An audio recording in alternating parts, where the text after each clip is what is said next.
이 시간 우리 옆 사람과 함께 인사 나누겠습니다. 반갑습니다. 잘 오셨습니다. 네, 반갑습니다. 잘 오셨습니다. 네, 예배 오신 여러분들을 진심으로 환영하고 또 축복합니다. 우리 청담교회는 은혜가 샘솟는 교회, 부흥이 시작되는 교회입니다. 우리 하나님의 위로와 평강이 여러분과 또 여러분의 가정에 함께 하시기 바랍니다. 교회에 처음 출석하신 분들은 모든 것이 다 낯설지요. 예배 순서도 낯설고 또 교회 건물도 분위기도 또 사람들의 표정과 몸짓도 익숙하지 않습니다.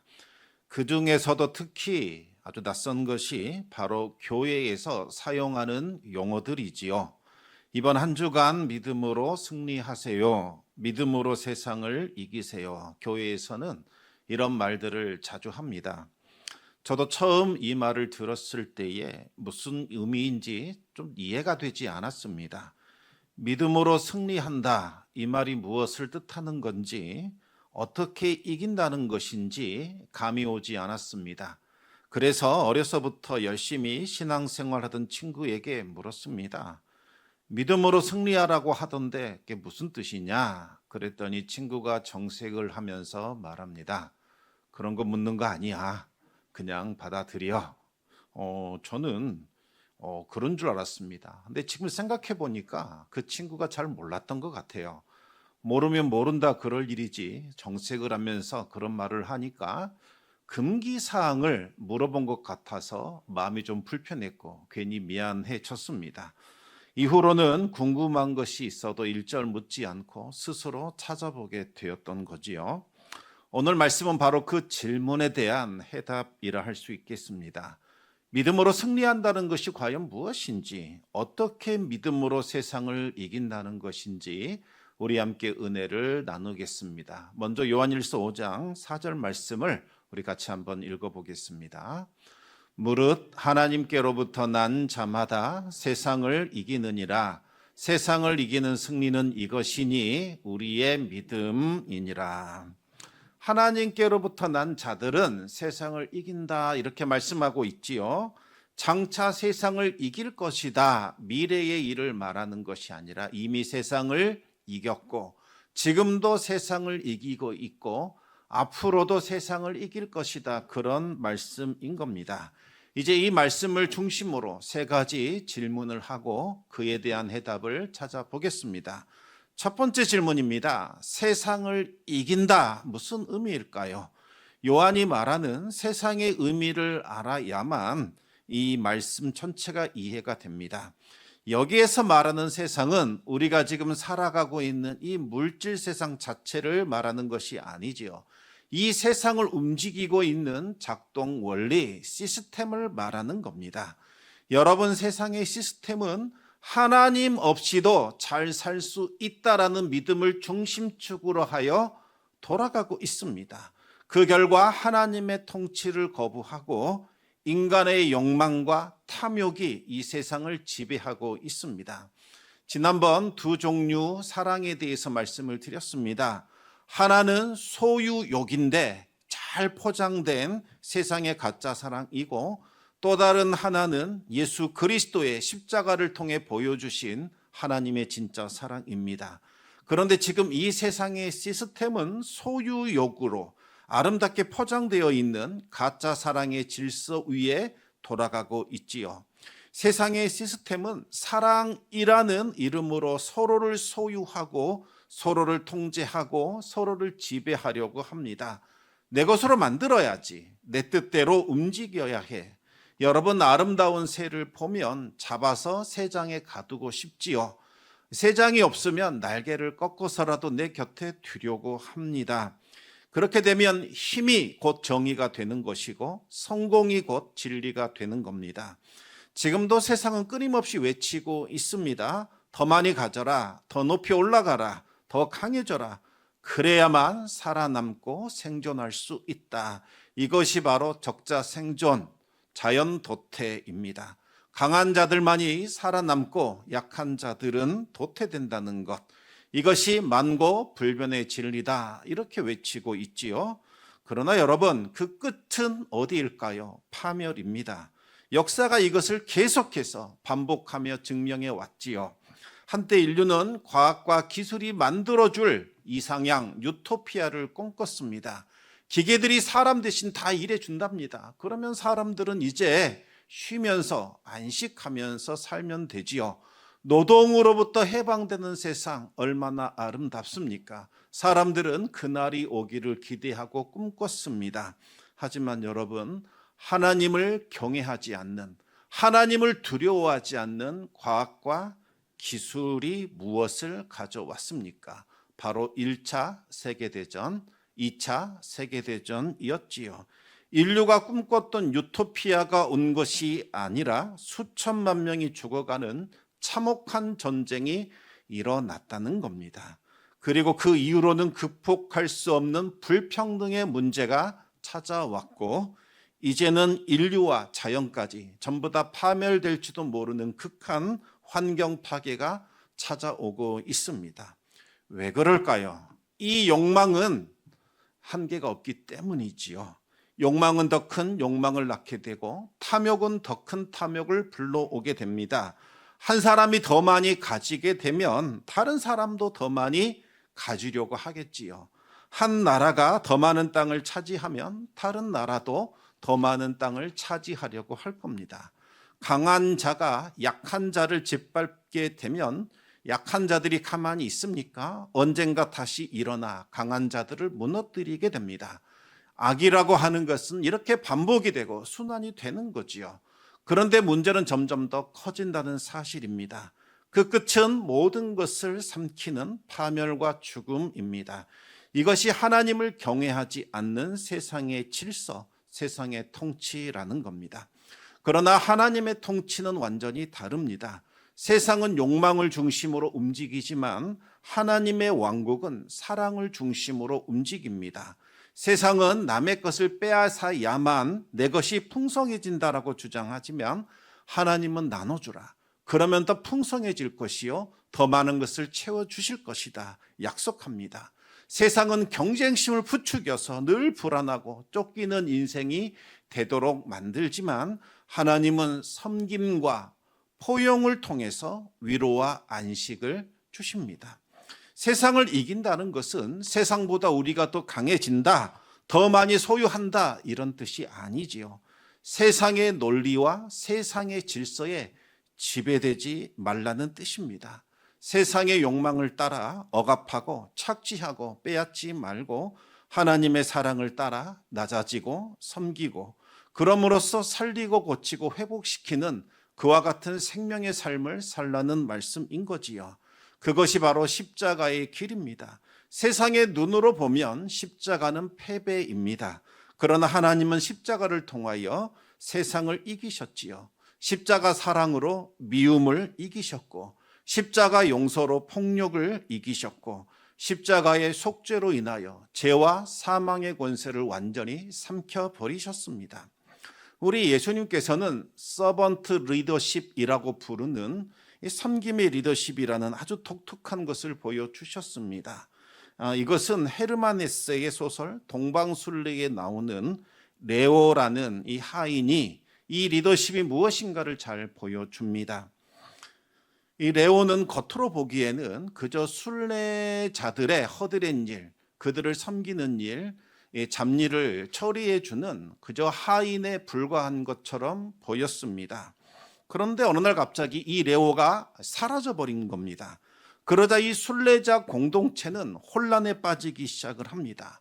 순례자들은 이 사소한 일로 서로 다투고 싸우기 시작을 합니다. 결국에는 흩어져 버렸지요. 지금까지 사람들은 큰 소리 내는 사람들, 뭔가 주도권을 쥐는 사람들, 이 사람들이 순례자 공동체를 이끌어 온 줄로 알았습니다. 그러나 묵묵히 섬기고 그 모든 일들을 해결해 주는 한 사람, 보잘것없어 보이는 그 사람 레오가 사라진 순간 지금까지 순례자 공동체를 이끌어왔던 중심축은 바로 레오라는 사실을 깨닫게 되지요.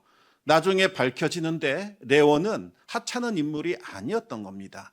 이 순례자 공동체가 목표로 삼았던 수도원의 가장 높은 원장님이었습니다. 여러분, 오늘 본문에서 말하는 세상을 이긴다라는 것이 바로 이와 같은 의미입니다. 여러분, 어떤 사람 눈에 잘 띄지 않습니다. 화려하지도 않지요. 앞에 나서는 법도 없습니다. 그러나 그 사람이 있으면 화기애애해지고 사랑이 돌기 시작하고 관계가 회복이 되고 생명이 흘러나게 됩니다. 무력으로 세상을 지배하는 것이 아니라 세상 속에서 사랑과 섬김을 통하여 생명을 일으키는 존재들입니다. 이것이 바로 세상을 이기는 거지요. 이제 두 번째 질문입니다. 그러면 어떻게 이 믿음으로 세상을 이길 수 있을까요? 우리 함께 요한일서 5장 4절 5절 말씀을 한번 읽어보겠습니다. 무릇 하나님께로부터 난 자마다 세상을 이기느니라. 세상을 이기는 승리는 이것이니 우리의 믿음이니라. 예수께서 하나님의 아들이심을 믿는 자가 아니면 세상을 이기는 자가 누구냐? 많은 분들이 여기서 나오는 믿음을 오해하지요.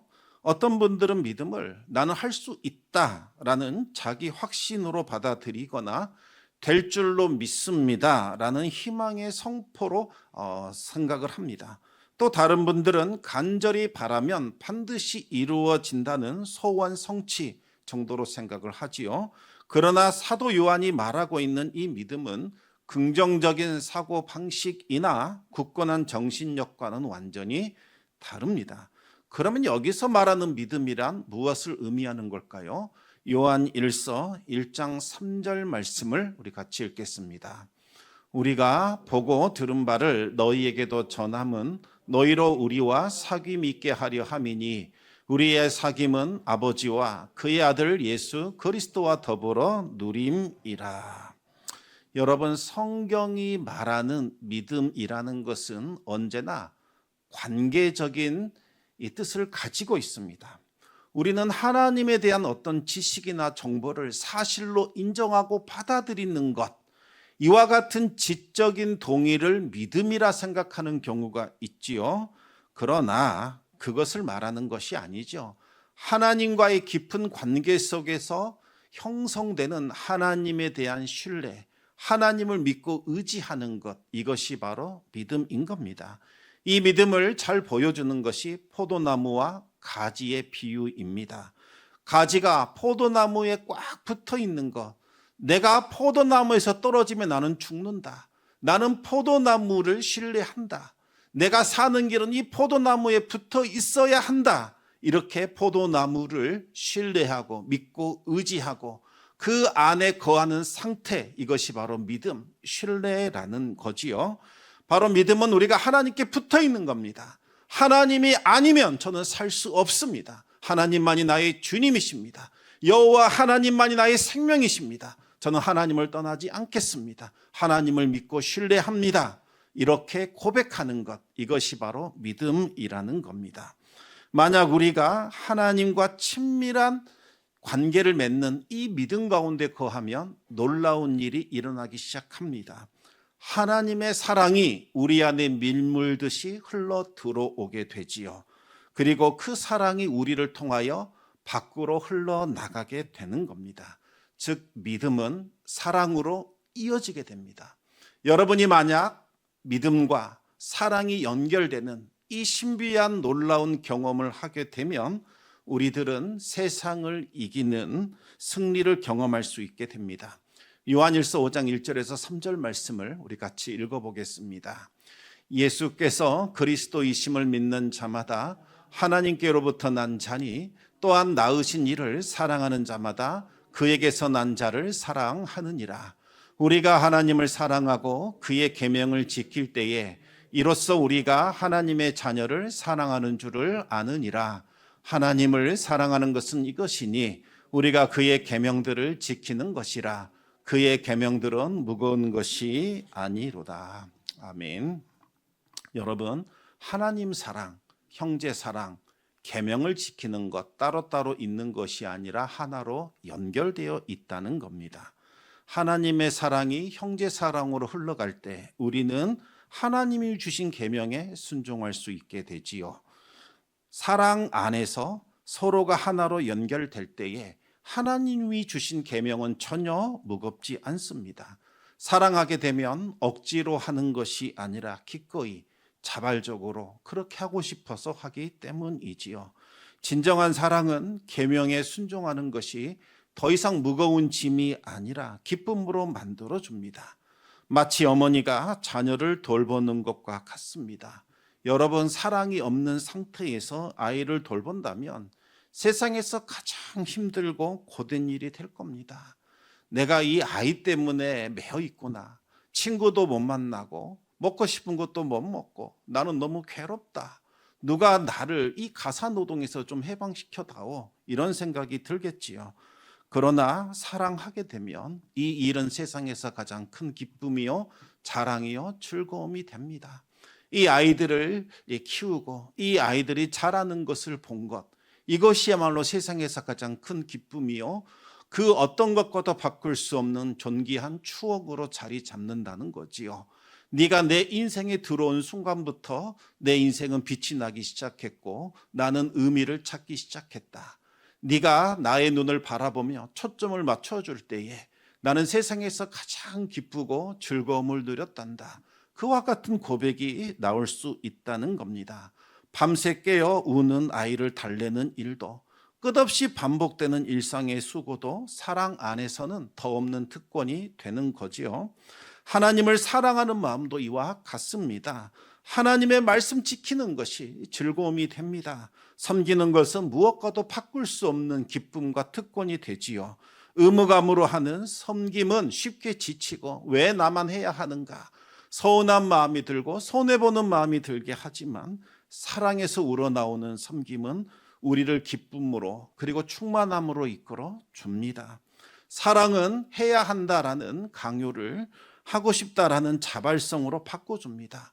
억지로 발걸음을 떼는 것이 아니라 달려가고 싶게 만듭니다. 이것이 바로 사랑의 능력이지요. 그렇다면 어떻게 이 사랑이 세상을 이긴단 말일까요? 여러분, 세상의 시스템은 힘으로 누르고 욕망으로 빼앗고 두려움으로 누군가를 지배하고 통치합니다. 그 결과 나는 좋을지 모르지만 상대방은 파괴되고 무너뜨림을 받게 되고 멸망하게 되겠지요. 다른 사람을 제치고 앞으로 나가니 나는 잘하고 있다. 그럴까요? 그 끝은 멸망이요, 추락입니다. 그러나 하나님의 사랑은 파괴되고 무너진 곳에 생명을 불어넣기 시작을 합니다.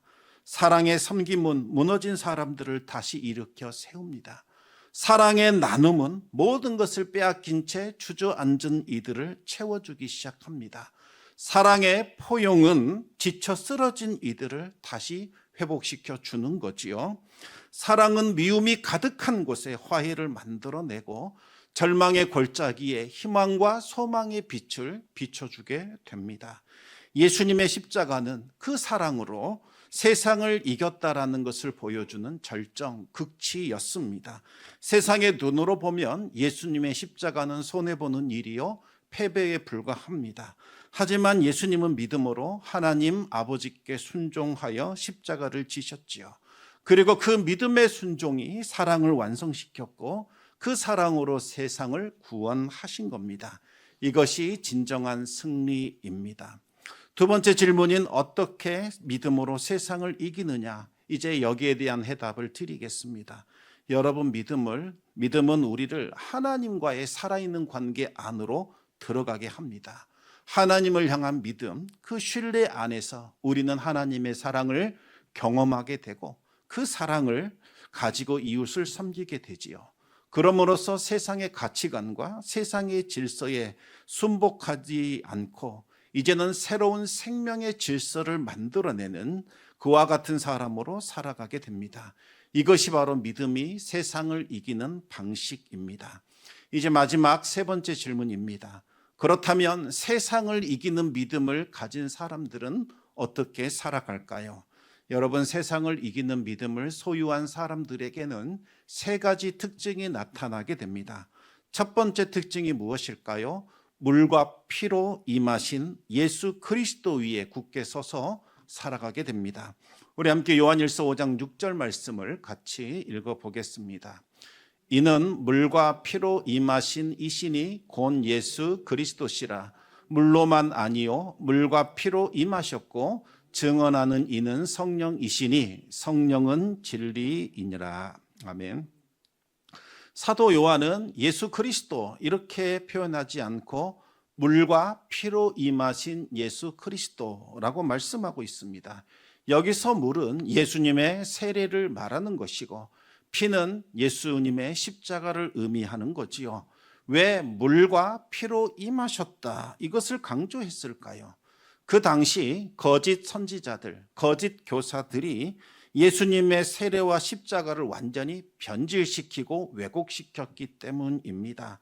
그들은 아무리 생각해도 신이 고통을 받는다, 신이 죽음에 이른다 이해할 수 없었던 거지요.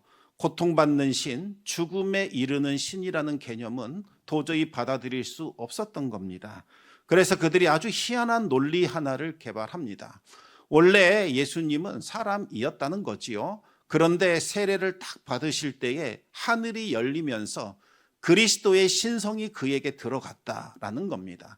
그리고 십자가를 지기 직전에 그리스도의 신성이 예수님에게서 떠나갔다 이렇게 말을 하는 거지요.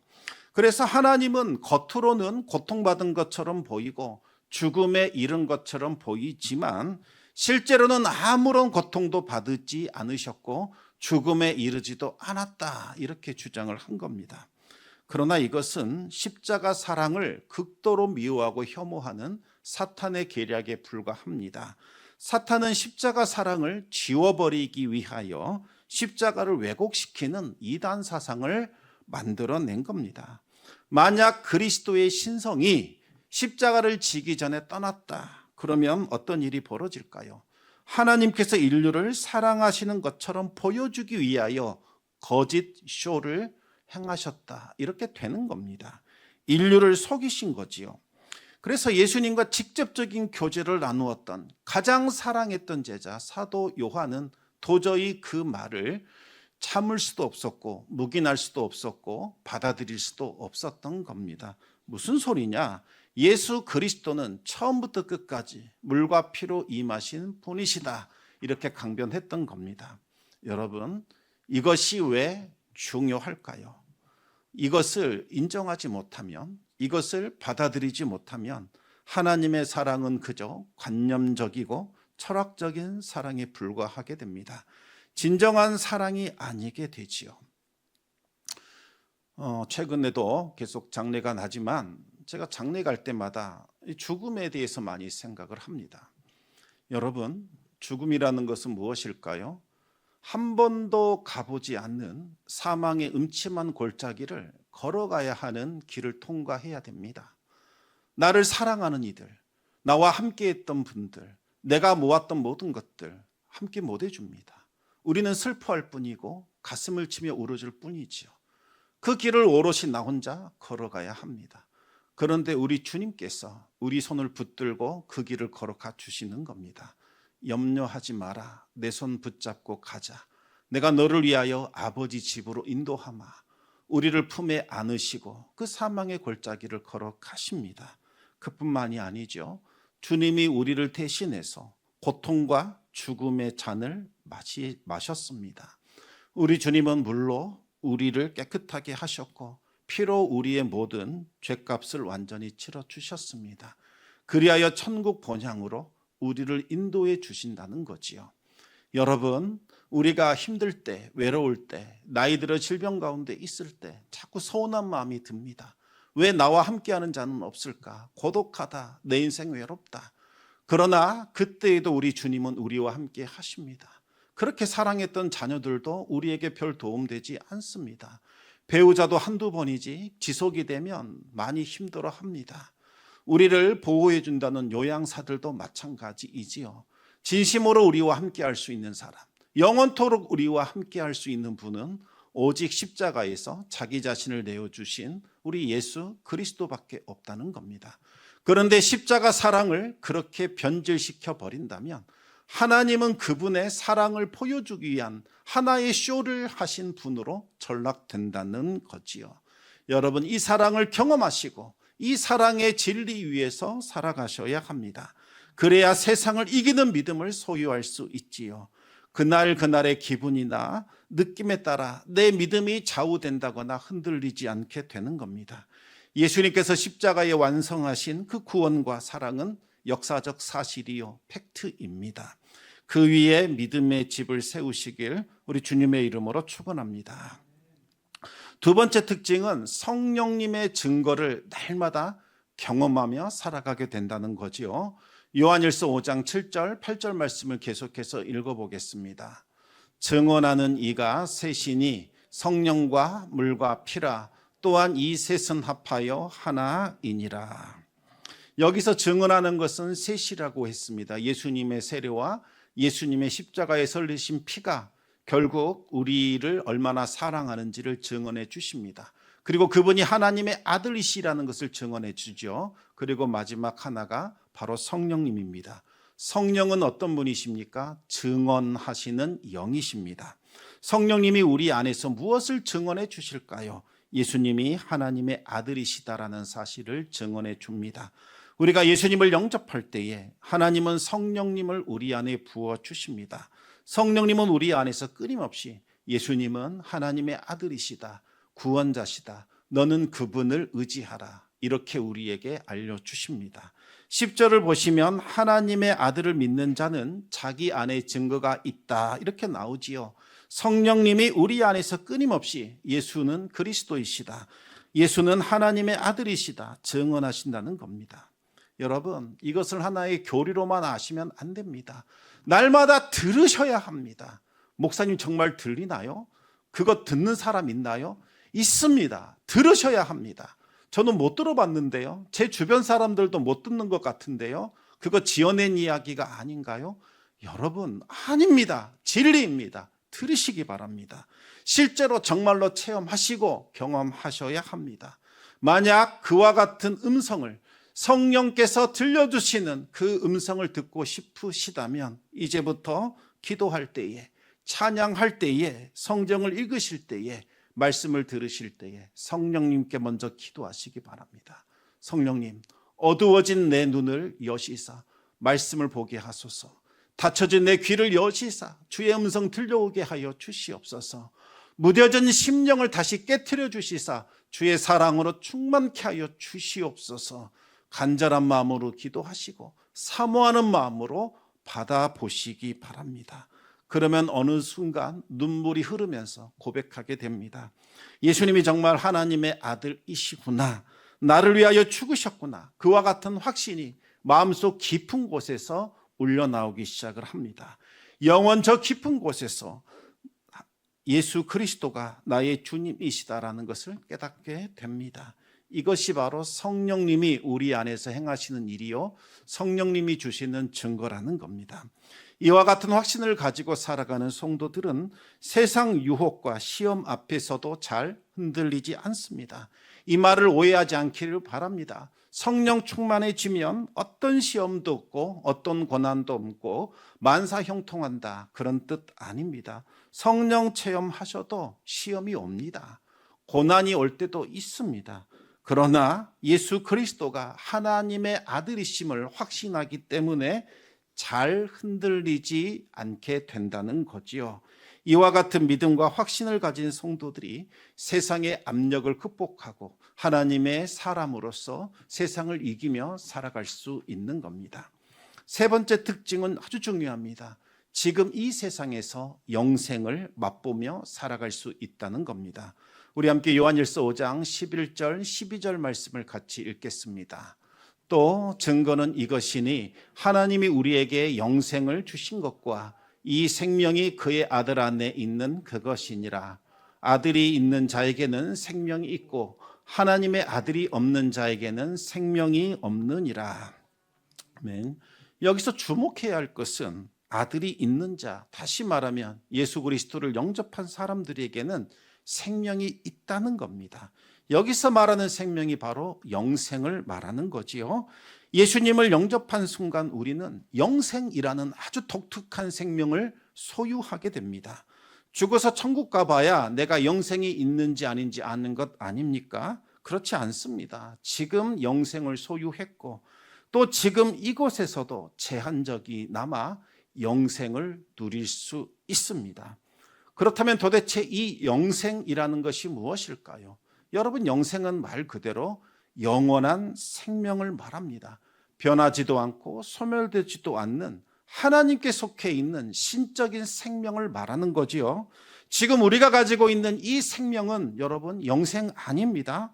병들고 나이 들어 죽음으로 소멸되는 유한한 생명이지요. 촛불처럼 잠시 타오르다 사라져가는 빛과 같습니다.